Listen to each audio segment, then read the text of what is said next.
Welcome, welcome. Welcome everybody. Hi Native Girl, how you doing? Just wait for people to come in. Notification just went out.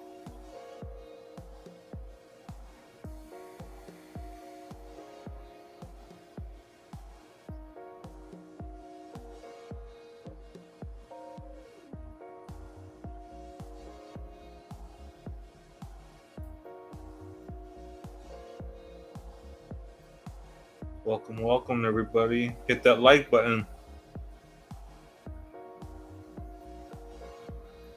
Sub up, share. Louise Cuevas, welcome in, Louise. Good to see you. Good to see you.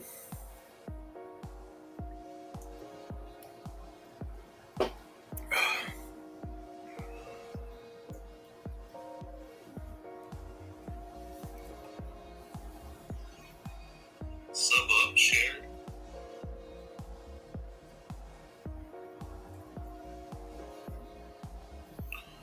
Yeah, happy Friday.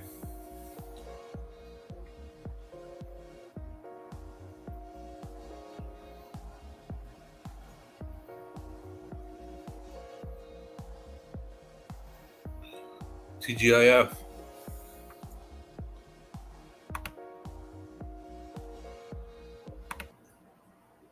TGIF. What other music they have on here?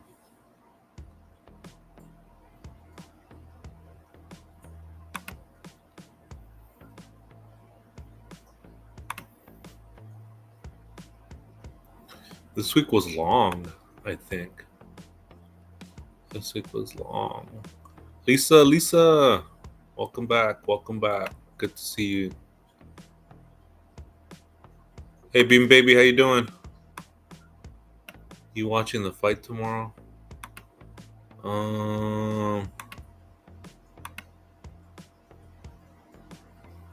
Don't think so. Don't think so.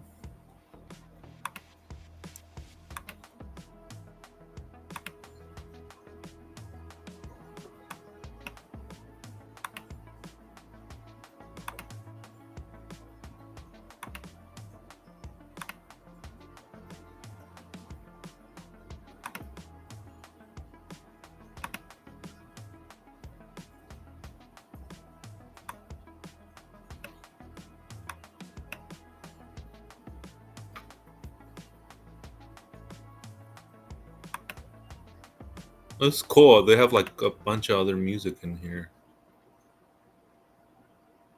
I've only really checked out two, but this is pretty cool.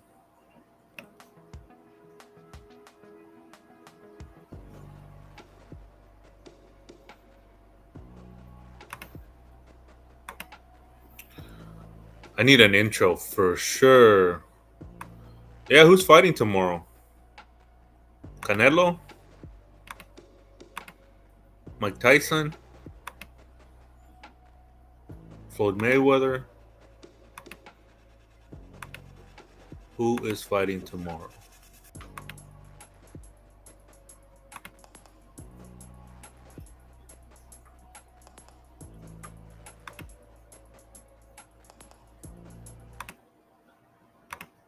Definitely need an intro. I seen some intros that are pretty cool.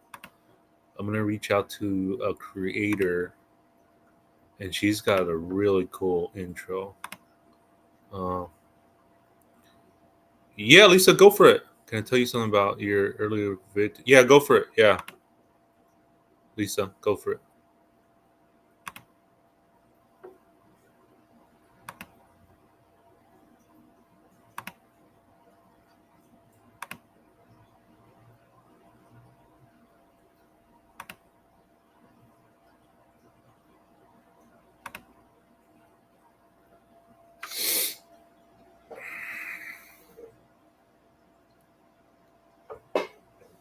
There's an intro by this creator that I really like her intro. I'm gonna reach out to her and ask her how she did it. Um, But let me jump into this case. Let me look at my notes. So this case is in 1995 in Los Angeles. So I'm focusing on cases, and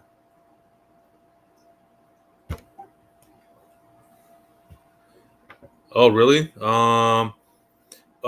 Which one are you talking about? Are you talking about the? Are you Lisa? Are you talking about the? There is one. Yeah, there is one that's like breaks up really bad, and I think the one that you're referring to is the Charlie Kirk one, where I'm talking to a profiler. That one.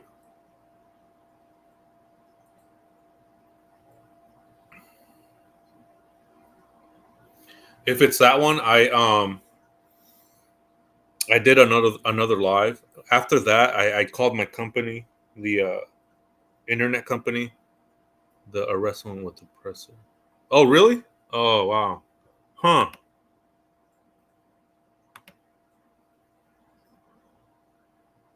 Oh, okay. Huh. I'll check that one out. Okay. Yeah, I was it's weird because yeah, I'll check it out. I'll check it out. I'll check it out. Thank you for that, for letting me know. I did contact my internet company, and they like rebooted everything, and they were giving me like live updates on the as I was streaming. I was going live. That's why I did like the test one, testing connection, internet connection. But um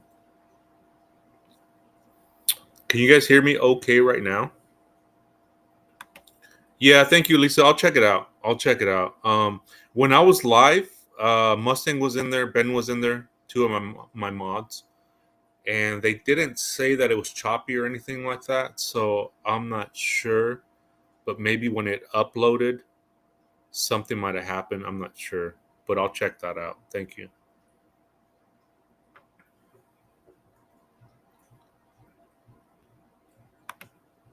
Yeah. So this case is in 1995, and just kind of wanted to go over this and see what's going on with this case. This case is out of California, Los Angeles, and yeah, it's a pretty interesting one. This one is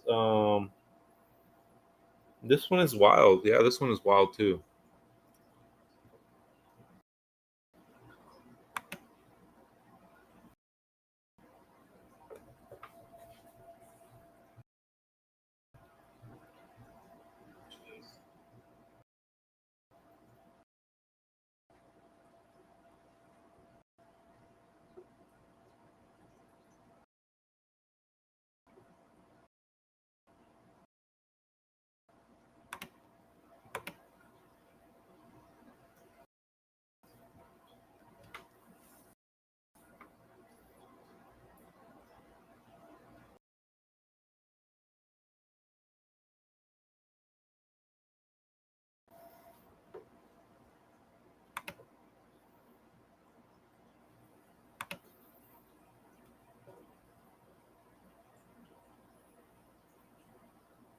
Okay, thank you, Louise. Thank you, Lisa, native girl. Thank you.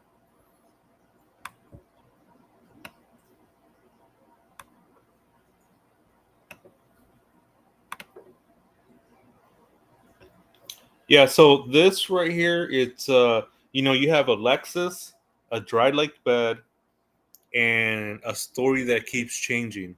And that's been the theme of these cases that we've been covering is inconsistencies in suspects in person of interest um, accounts, right? This has been big when it comes to circumstantial evidence.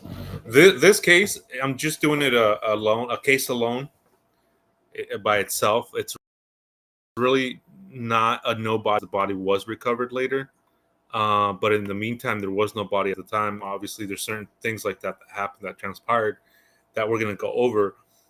but the body was found. And so this is just a standalone case. Um, and so with this, again, Alexis, a dry lake bed, innocent stories keep changing, inconsistencies with these cases. I mean, that's huge. As I'm learning too with this, I mean, I'm learning that inconsistencies with stories, timeline, and we'll go over that. We'll go over some of the inconsistencies of the persons of interest. Two people of interest that were cleared because why? Checked out. There wasn't no inconsistencies in their stories, so that's huge too. And I do want to go over that later in this episode. And so yeah, like she disappeared. Lisa, I'm sorry. Let me get the name right. Let me look at my notes. Linda. Give me a second. Give me a second. I want to get the names right. Linda Sobek. Apologies for that. Linda Sobek. And 1995. So Linda Sobek, 27-year-old model, and former LA Raiders cheerleader. So she was in the scene in LA, trying to get known, trying to get roles in Hollywood, and trying to get discovered. And she went to try out for the Raiders to become a cheerleader, and she did that, and then she became a cheerleader for the Raiders. The defendant in this, his name is Charles Ratbun. I think that's his last name. Again, I'm not too concerned with their names, with the defendants, with the people that get convicted. I'm not too concerned about their names.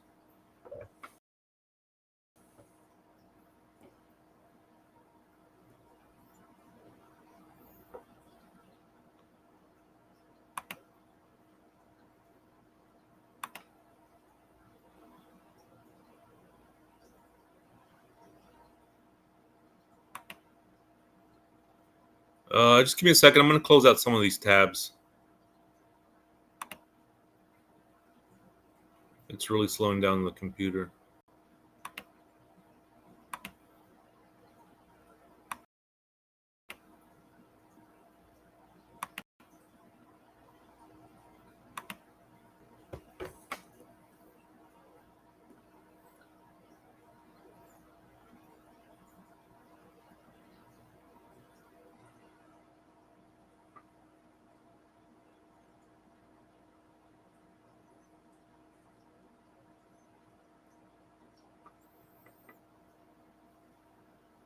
There we go.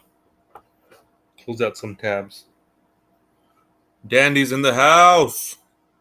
Dandy, welcome in. Welcome in. We're just getting started. Let me see where I left off. Yeah, so the defendant Charles, I'm just gonna go by his first name. I'm not too concerned about spelling his or pronouncing his last name. He's a piece of shit, so I'm not worried about it. Um, so this guy Charles, he's one of the defendants. He's 38. He's a freelance photographer in the Hollywood scene, in like the R magazine Hollywood photography scene. Yes, Lisa, absolutely. Again, that's why I'm not concerned about trying to pronounce his last name. So we'll just go with that. And yeah, thanks thanks for like noticing that kind of stuff. Cool, like the little details like that. And so yeah, Linda Sobek. And the guy was 38. He was one of the after two people of interest. We're going to go over that too, but I want to set the scene. I want to set the timeline. The key players, and this guy it was eventually convicted of her death, and the cause of death, and this is a full breakdown, was asphyxiation, sexual assault, and she had a blood alcohol level of 0.13, and that's from the New York Times. I'm not sure why that was in there or why that even matters. Maybe he tried to get her drunk or something. So the verdict was in the sentence. He pleaded. It was guilty. November 2nd, 1996. Life without parole. November 16/17, 1996. Death penalty was not sought after. But here's the time.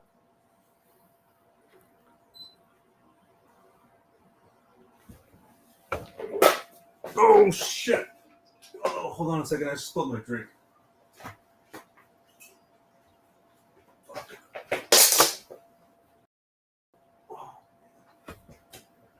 No.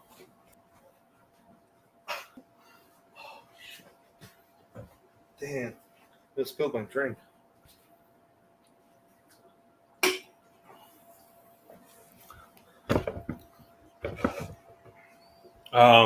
So yeah, the timeline, disappearance, November 16th, 1995. She disappears and she leaves for Hermosa Beach for a photo shoot with this guy, Charles. And she like leaves, she every time she goes, and I know a lot of people do this, I do this too. Wherever you go, they yeah, Lisa, for sure. For sure. As I was reading that, I kind of caught that. I was like, I don't know why that was in there. But so she goes to a photo shoot. I know a lot of people do this. I do too, and this is highly recommended. I never really used to do, but I would check in with people and say, "Look, this is where I'm going." I check in with my family. This is where I'll be, and like the timeline too. Okay, I'm gonna be hiking for 2 hours. You know, the timeline also kind of like it doesn't kind of it does matter, is what I should say. Um, so that's what she does.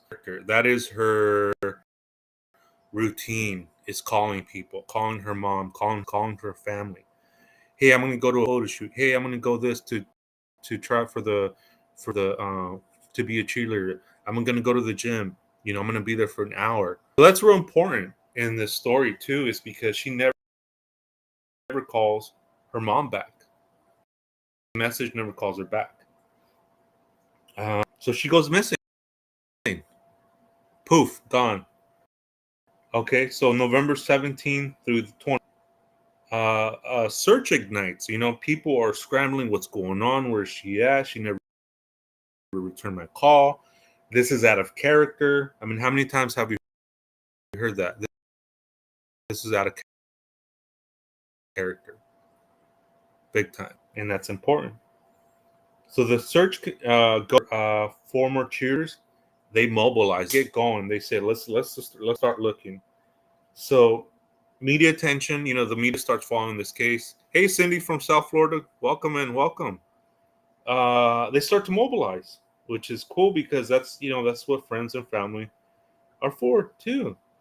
And so media attention also brings in tips. There's a bunch of tips that came in, and there was a citizen that found modeling photos tossed in Angeles National Forest trash bins. Okay, and police later removed photos and found Sobek's day planner. November 16th page ripped out. That's wild right there. So there was like a grant that was working and picking up trash in the national forest, and he came across these photos of this model, um, Linda Sobek. And so he's bragging to his like coworkers and people, and is like, "This is my girlfriend." So right away, people report his ass. Like, she's in the news, she's missing, and this guy, he's like saying that this is his girlfriend. And I think he was just trying to be funny, like, "Oh, I found these photos. I'm gonna pretend it's my girlfriend because it's a model," and it backfires on him because the people start reporting him in. So he becomes the number one suspect naturally. Okay. And just he was cleared right away. He was cleared because he started figuring out that it was on the news, this and that. He was bragging to people that it was his girlfriend, and so he calls in and he's like, "Hey, I found these pictures here. I'll take you to where I found them in the trash." The trash can. There's like 3 trash cans that law enforcement went in there, got trash out, took it to the police station, and started laying it out and looking through it. The guy got cleared because he had an alibi. He was working with police. He was being cooperative, so he was ruled out. And that's the thing too. There was just there's no avenue towards him to go enough to say, okay, let's make an arrest. And that's important too, because we always see that. We always see a person of interest. It doesn't pan out, and you move on to the next lead, to the next person of interest, etc. What a lot of people do is they continue that path when there's nothing, and that's how misinformation, that's how conspiracy theories start to form, because they can't get away from that. And to I mean, I don't understand that. But with this case, I mean, he got rolled out quick. And so she goes to a wardrobe fitting on November 16th to go to a wardrobe fitting, and she never showed up. It was for a wardrobe fitting for the show Married with Children.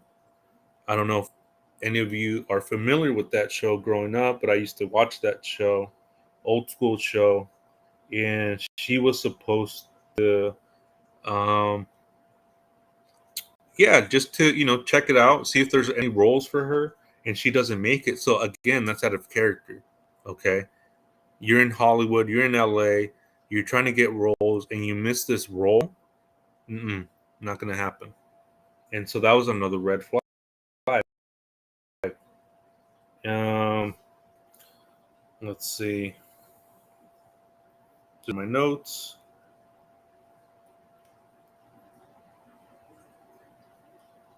So there was another person of interest as she was missing, and we'll go back to what they found in the trash can. I want to go over the people of interest.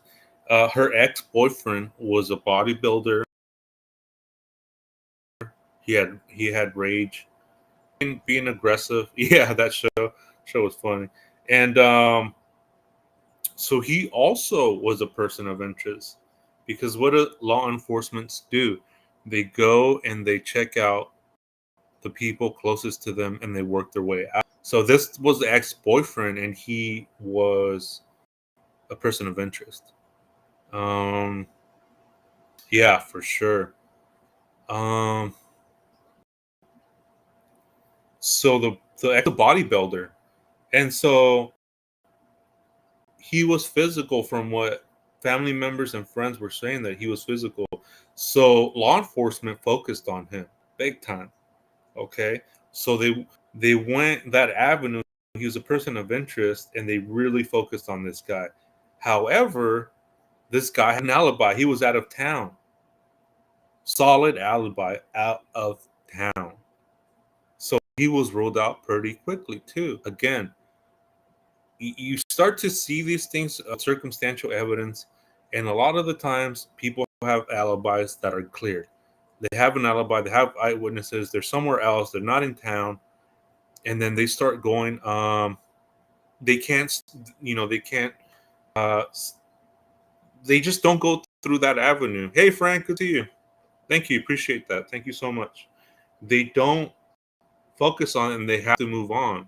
Commander Alpha Turkey in the house. And that's the thing too, is like when people have alibis, the circumstantial evidence isn't there. And as we see, circumstantial evidence is huge. It's huge, with timelines, with inconsistencies, with witnesses. And that's what we see here. This ex-boyfriend was physical. He was a number one suspect too, but he was cleared. He had an alibi. Same with the groundskeeper at the National Forest in Angeles, California. Was cleared too. He came forward. He's cooperated. And I know there's some people that come forward and cooperate to try to get ahead of law enforcement. And we've seen cases like that before. But, there's just not circumstantial evidence. There's no avenues to explore. And so law enforcement, they move on. They go to other suspects. They go to other leads. And you got to remember, too, this case right here was one of the biggest cases after, this case was after the OJ trial. So everybody's coming off the OJ trial, and then boom, this one hit. So it got a lot of national attention. It was in the media a lot in 1995. So this happened like a few weeks later after the OJ trial. That was a little tidbit that I found too. And so, just looking over my notes, the Angeles National Forest is where that was found. And so I'm gonna pull up a map of that, and I want you to check out how it looks on here. See if it loads. Just to give you an idea of how big these national forests, as we all know, are. So we'll just let it load.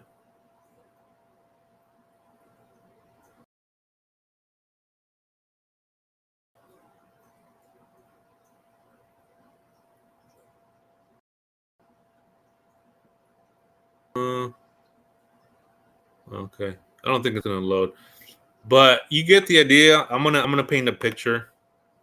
National forests are huge. They're vast, mountainous. We've seen when we go on my hikes, we how vast it is, right? We've seen how uh, you can. That's and so this guy, as we see eventually. I don't want to get ahead of myself. Let me just say that national forests, they're huge. A lot of forest, a lot of trees, a lot of dirt areas, and yeah, it's just a vast place. And a lot of these killers, they gravitate towards that, towards open areas, open places where it's there's nothing there. Um, so let me see. Let me just looking over my notes. Um, yeah, so they found in the trash cans there was like three trash cans that police took out evidence, took out the trash and started going over it. And that's the thing too about like getting to the scene quickly so you can gather evidence. And in this case, it was quick. It was real quick. They went there. The trash, fortunately, wasn't taken to the landfill because we know, as we've seen in other videos, how just compact and um, trash gets when it goes to the landfill. We made a video of that. I'll probably do a standalone video on that, or send a link or something like that to how a landfill works, because it's pretty interesting and it's hard to, when something gets thrown in the landfill. I mean, it's almost nearly impossible to find something. But there have been cases where people have been found, things have been found out there, so that does happen too. Um,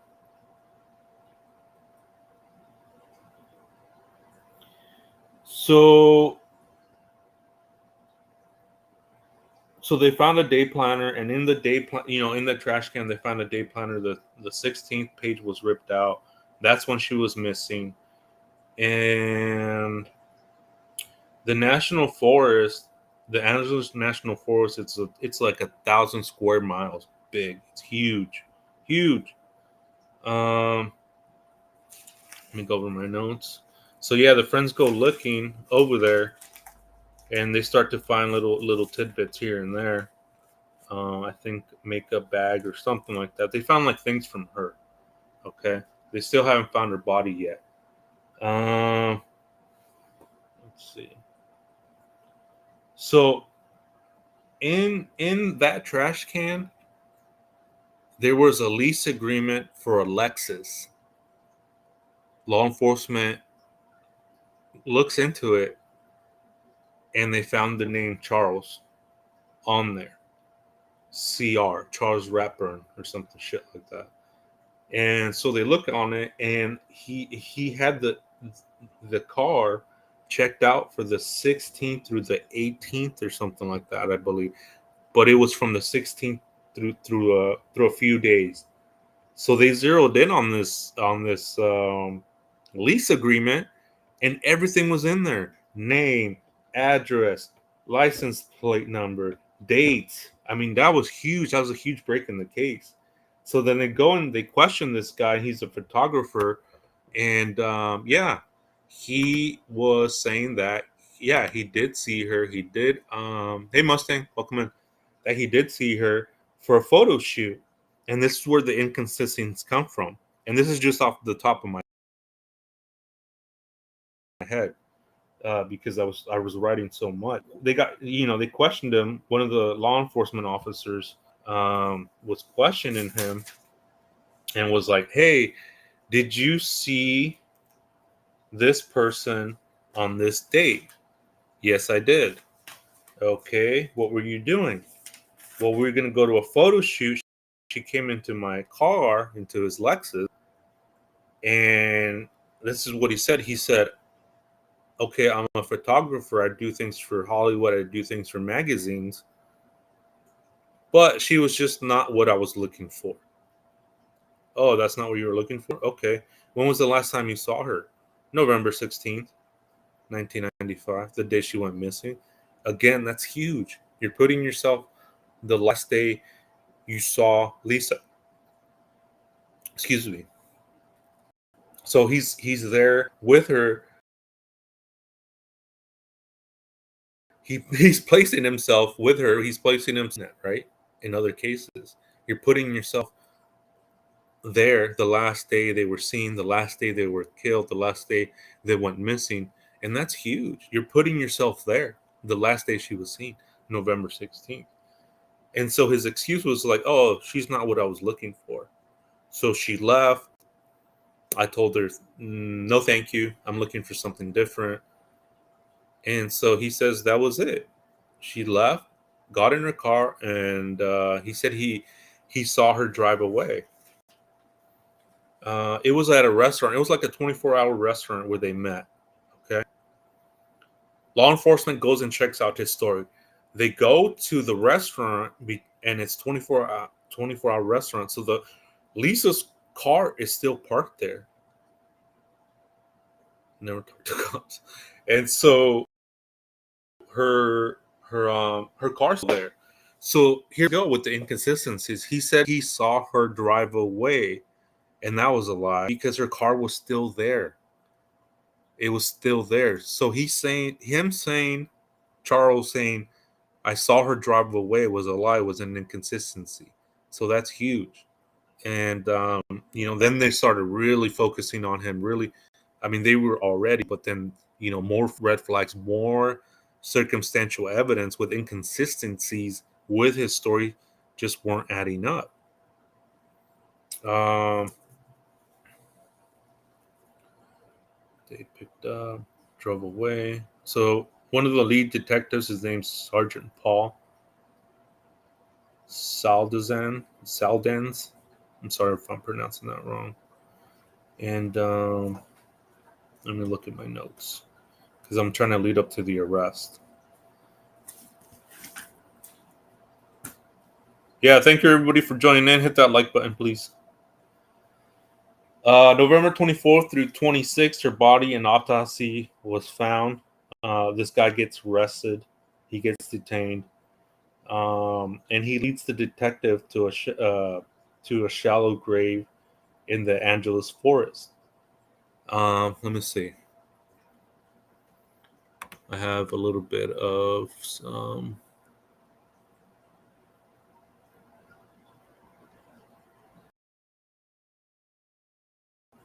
share my screen.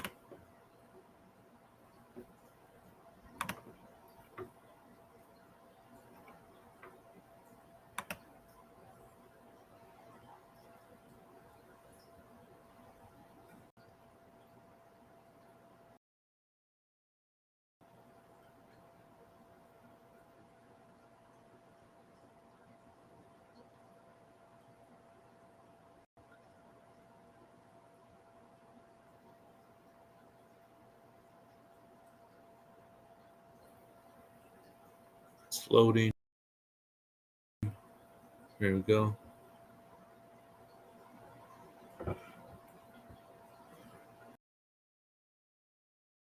So this is where this guy led. They're saying that's her right there.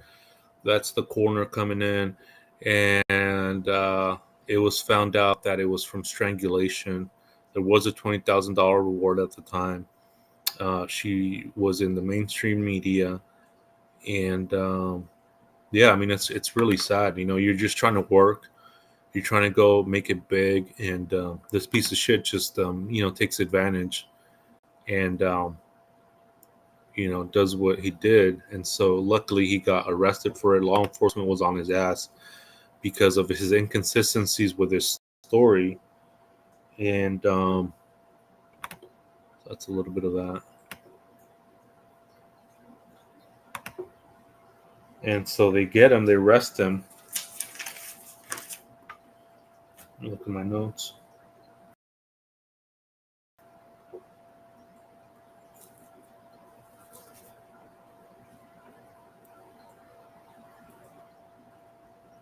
So yeah, the autopsy comes back. They found her body, and the autopsy, the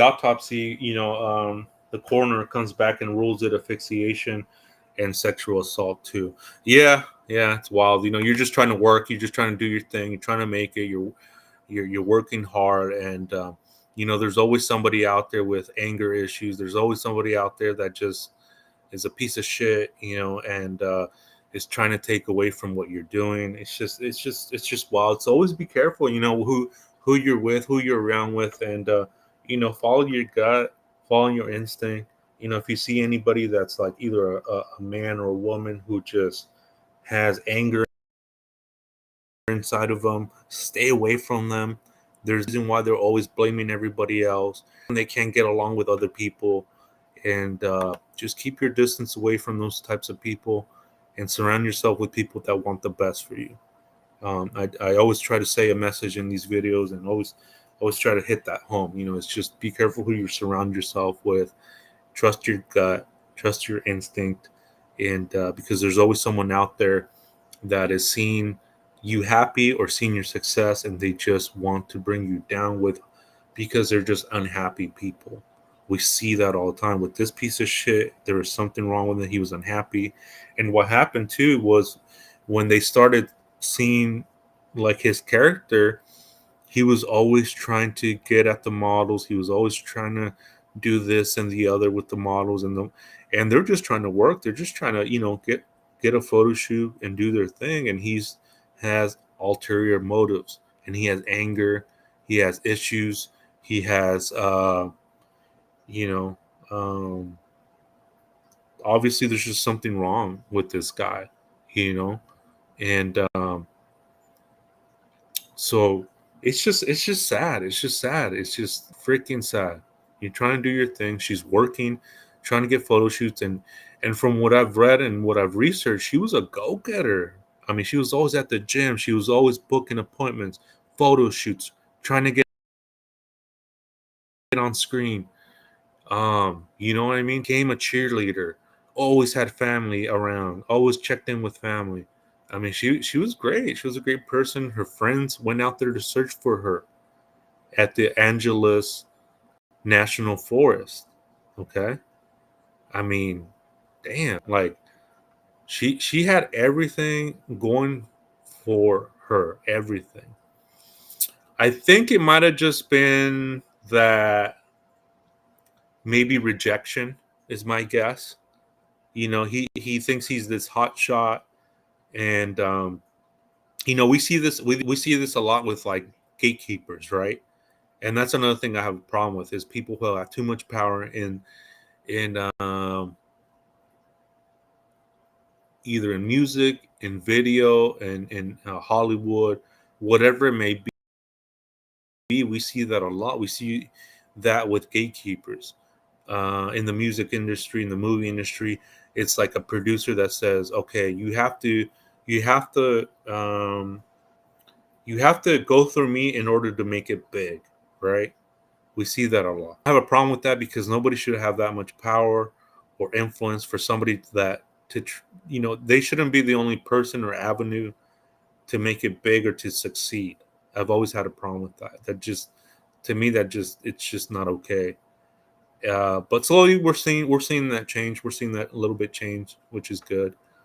And so I think that was it. He was just he thought maybe if you do this for me, then you'll make it big. And I think what he was trying to do with her was trying to put moves on her in the car or try to go to a photo shoot to try to he probably took her out there to let's after he's like maybe he's finding it, maybe he's not, maybe it was a this or the other, maybe he had fantasies about it, takes her out there where they found her at the national forest on a dry bed, and they're in a photo shoot, they're doing this and the other, and he's probably making his moves, and her being the go-getter, being the worker that she isn't just going to try to make it easy or like, okay, why do I need to do this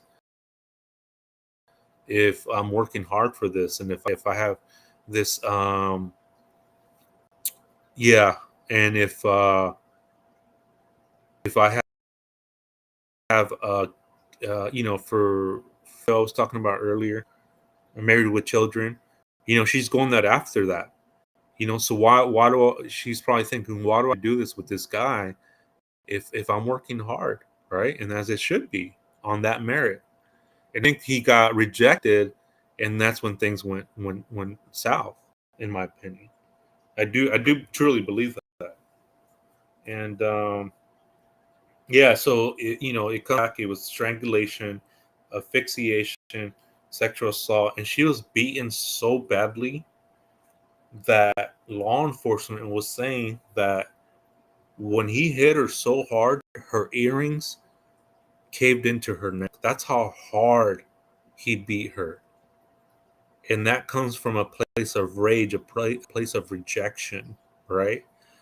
You think you're a hotshot, you think you're this only because of me, you're going to make it. If without me, you won't make it. We see that all the time. It's the same playbook with these narcissist people, same playbook. And I believe that's how he thought, and he believed that you're not going to make it without me. And she's like, no, I'm a hard worker. I'm going to make it with or without you. It doesn't matter, you know? And so I think what happened was he got rejected, and just because of the bruises, the asphyxiation, the just the brutality of it happened. We see that a lot with us too. Um, but yeah, she was beaten pretty badly, real badly. Um, so in court, when it was trial, listen to this. His defense was self defense. He claimed that she assaulted him, and he had to defend himself, and that's why he beat her the way he did and strangled her the way he did. And it's just boils my blood when I heard that. Boils my blood. From what I've read, Commander, yeah, but that was the defense. That's what the defense was going for. Is that he was self. I mean, how ridiculous does that sound? That he's claiming self defense. I mean, come on now. And let's see. Let me look at my notes. Yeah, so it became like so what happened is like it became like a photo shoot. You know, they go out there, they're shooting the Lexus, the car that he was driving. Again, the evidence showed that he got it for that date. I mean, that's just, I think that's just what he was excusing himself. I think he just got I think he was pre-planning it, got the Lexus, leased it out, so that way, it's just a different car that he normally has.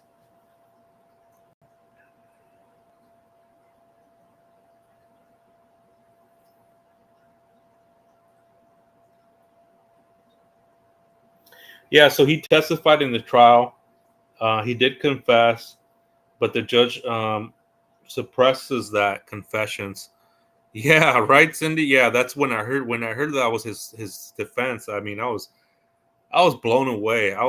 My blood was boiling. Like, come on, man, really? Um, so the DA drops the death penalty and pursues it later. So he testifies on his own trial, and so his story started changing. He's saying self defense. Another story that he came up with was, and he was trying to. He asked her to take pictures of him as he was doing donuts with the car with the Lexus, and he's saying he accidentally hit her with the car. So again, we see inconsistencies with people's stories, changing stories, minimizing it. It was an accident.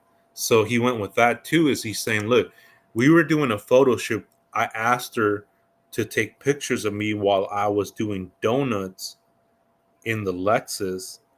And while I was doing donuts and she's taking pictures, I accidentally hit her. And nobody believed that. Nobody for 1 second. Um, so he came up with those two stories: accidental hit with the car, with the Lexus, and the other one was self defense. Um,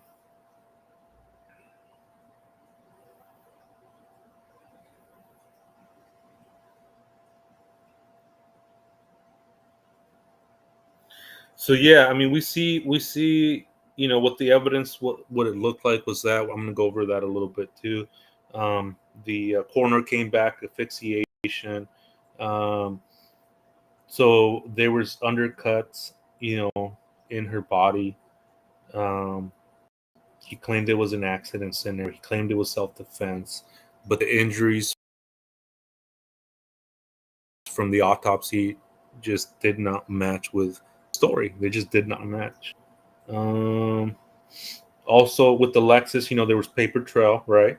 As we talked about that he had a short lease for a Lexus prototype, and it was specifically on November 16th, the day she was missing, and matching the Dre Lake photo cover story, right? So that did match up, that they were doing a cover story at the dry lake bed on November 16th, and then he returns it on November 20th.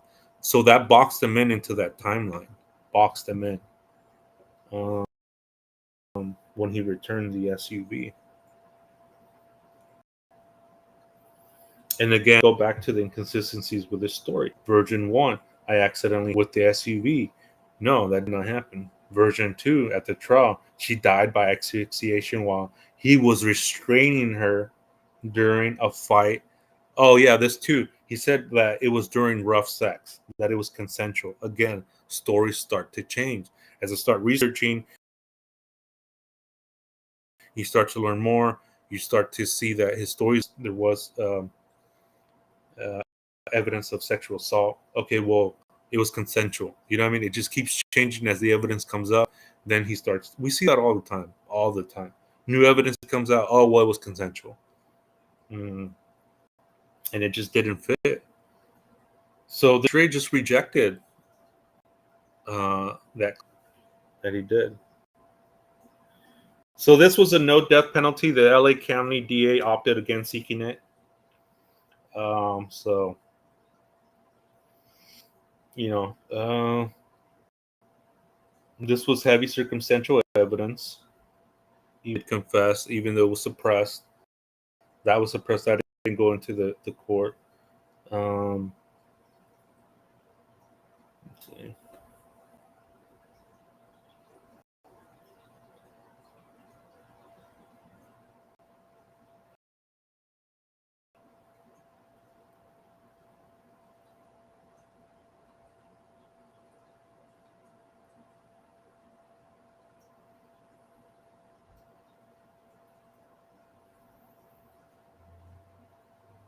Let's see. Let's see. I'm just looking over my notes.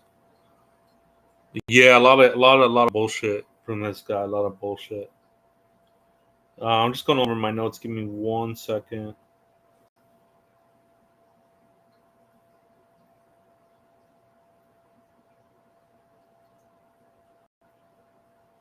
Yeah, so we're in the trial. The action was suppressed. The DA drops the death penalty. He testifies, and then it becomes a guilty verdict. He was sentenced, and they had family impact statements on that. Let me see if I can find the family impact statements. That'd be interesting.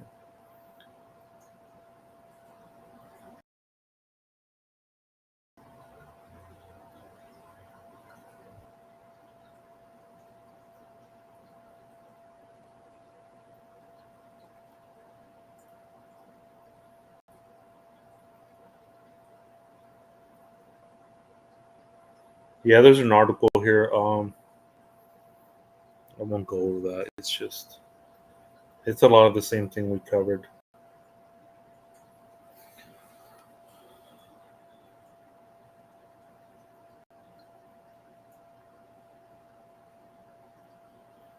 But yeah, that was a wild one. And again, we look at inconsistencies with people's stories. With this, it was a lot of huge red flags. And I also wanted to point this case out too, because we saw two people that were people of interest and suspects. People that were that made for a good suspect. The ex boyfriend, right? He had history of violence. He had being rough, and so he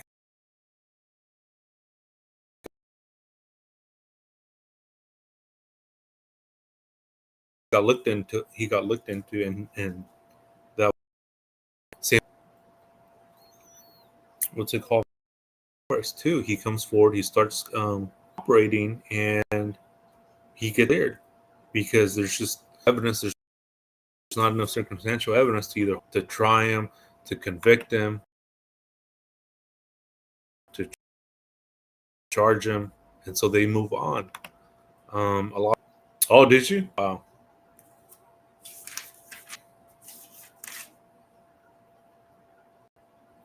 So that was one key thing.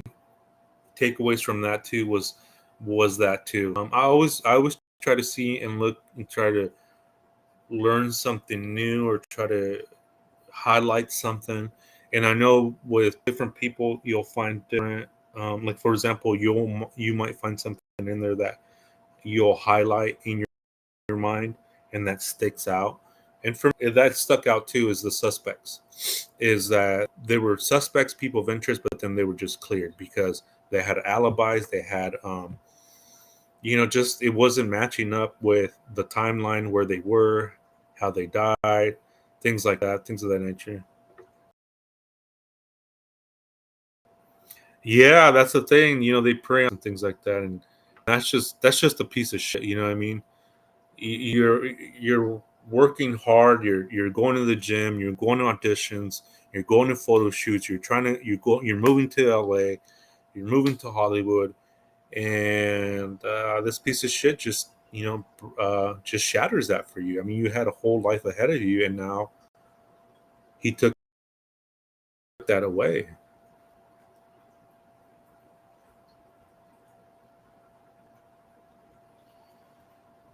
So, Linda Sobek's story is a reminder. of how quickly a promising life can be stolen, is what I was just saying, and how lies and cover up can never outlast the truth. The case shows the power of persistence, friends, family, and investigators who refused to stop searching until justice was found.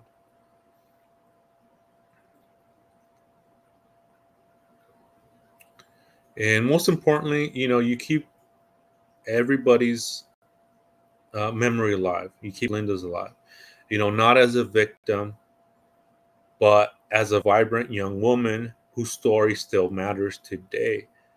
Um, and that goes for every case that we cover, every case, every missing and murdered case, is you keep the memory alive, not as a victim, but you shine light of what made them great, what made them a good person, what made them vibrant, and I think that's beautiful. It's like family and friends coming together, showing their support, whether it's them, it's the community. And we saw this here in this case. Her friends and family knew something was wrong, knew something was amiss, searched. They went out and searched. I think that's beautiful. I think that's just heartwarming in the sense of, like, it gives you motivation. And again,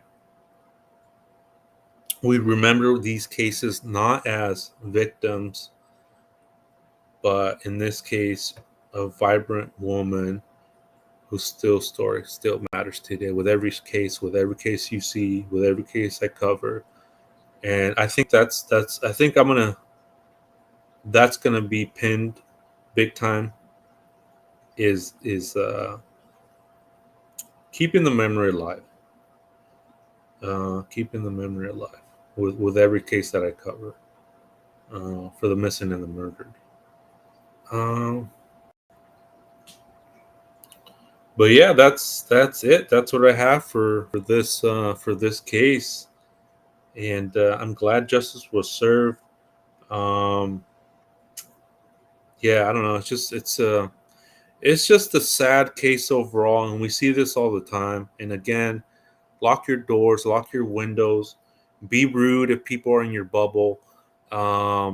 Just if you're out and you're walking and just something feels off, who cares? Move away, turn around, cross the street. I don't care what it looks like. I don't care if it looks like it's you're doing this or the other. I don't care. Protect yourself, listen to your gut, follow your instinct, and be rude about shit. If somebody's in your bubble, say something, speak up, personal space, stretch out. What I do is I stretch, and I kind of just, if they're near me, I kind of just give them a nice little elbow on their liver.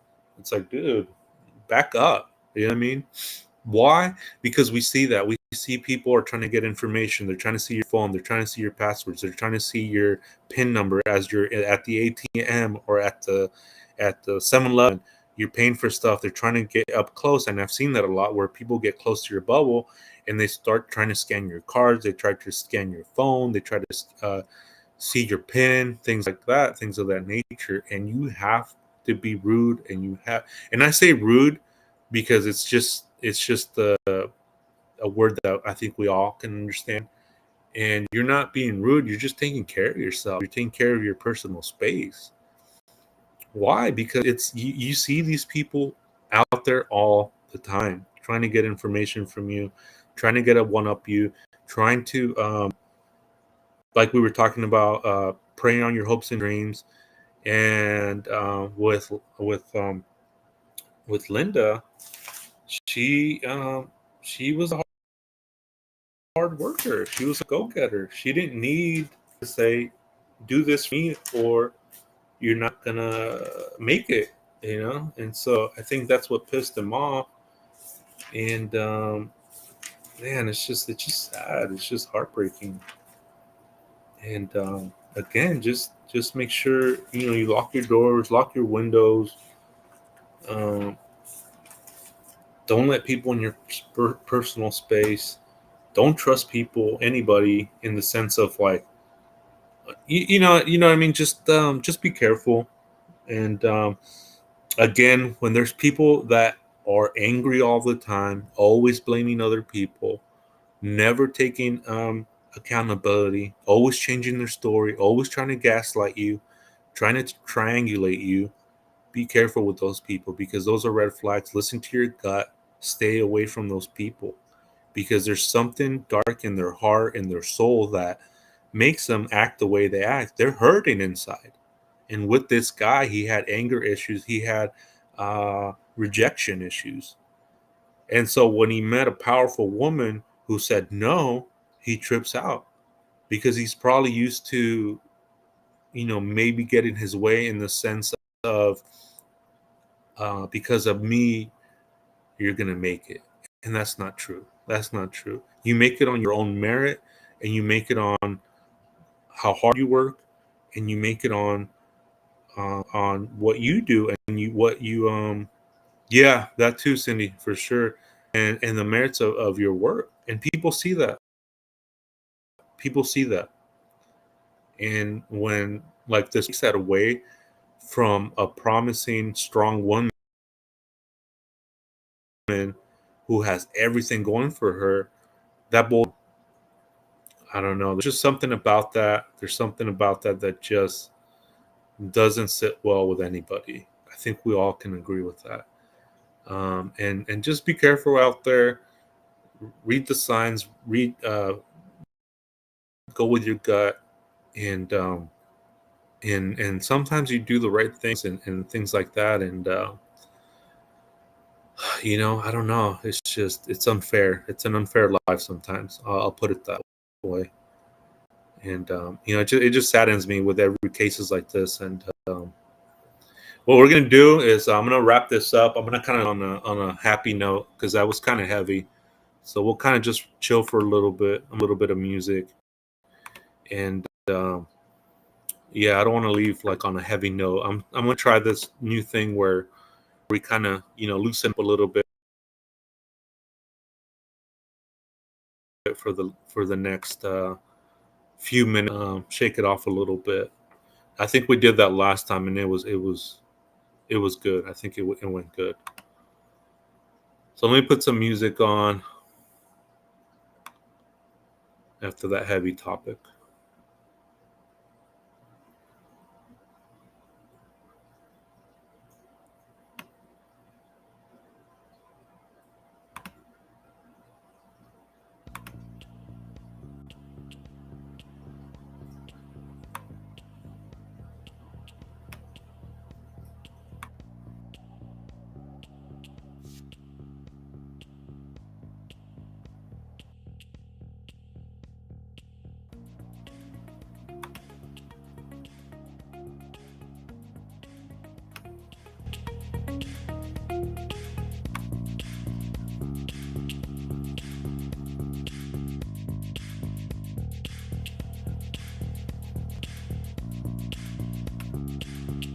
Shake it off, yeah, shake it off. Never go hiking after dark without you, sharks on live stream. I appreciate that. I appreciate everybody's concern. Um, my family and friends are always like asking me about that. Aren't you scared? I'm like, no, I'm not. But I get it. I get it. I get why they're concerned, and I love that. I love that they're only saying that because they care. If they didn't care, they wouldn't say anything. So I do.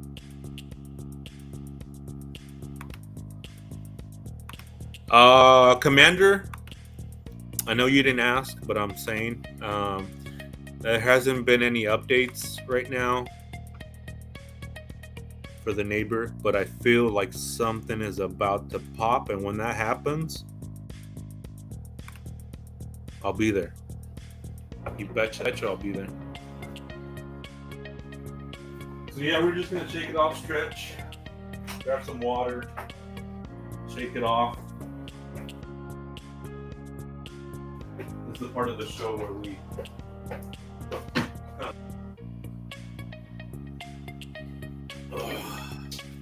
I spilled my drink earlier.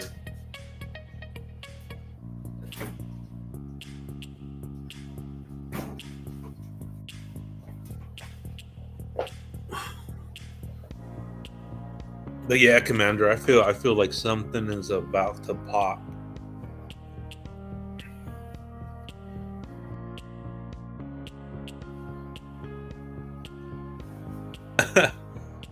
I mean, I'll be honest. It was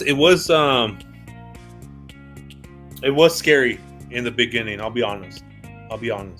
It was scary in the beginning, but once I mean, I want to go out there and walk. I mean, it's just too hot during the day sometimes. And yeah, the first couple times, yeah, it is scary. It's like your human instinct kicks in. You know, it's like you're not meant to be outside in the dark. It's like my primal instinct comes out, and like my caveman instincts is like, what are you doing now here outside of your cave?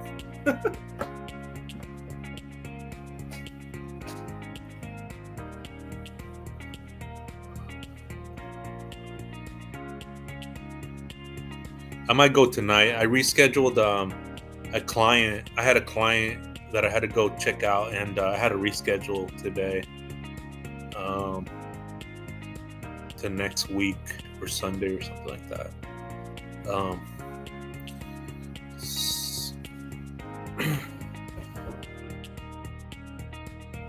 I just want to be able to make it next week, 16th and 17th.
Hey, Commander, I've been wanting to ask, what is your naming, or what is its significance?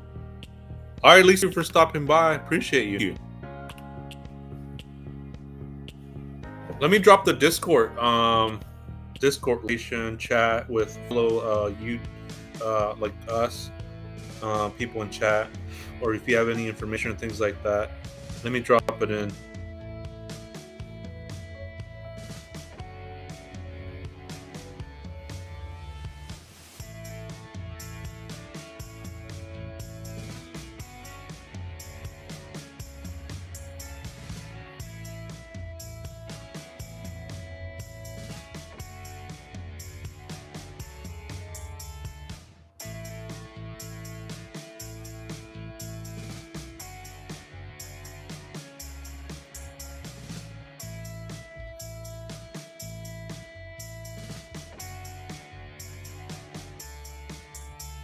Mustang, are you still in here by any chance? Somebody can drop the Discord link.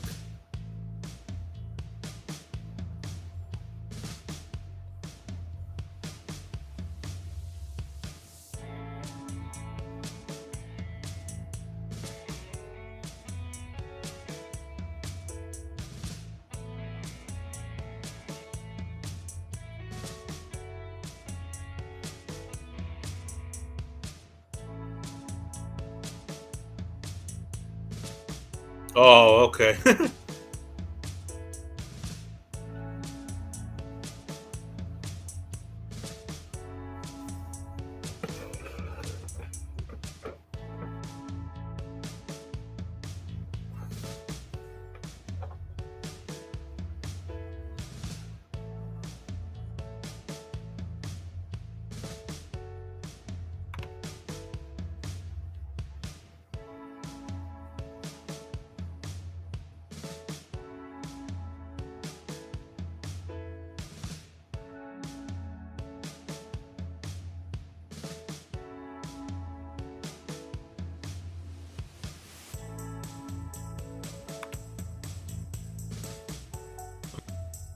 I'm just getting the Discord link. Yeah, that's what I was thinking too. I'm like, for turkey. I thought that was like a sandwich or something. Like that sounds like a sandwich. Like I would get at a shop with extra avocado.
Oh, thank you, Native Girl. Appreciate that.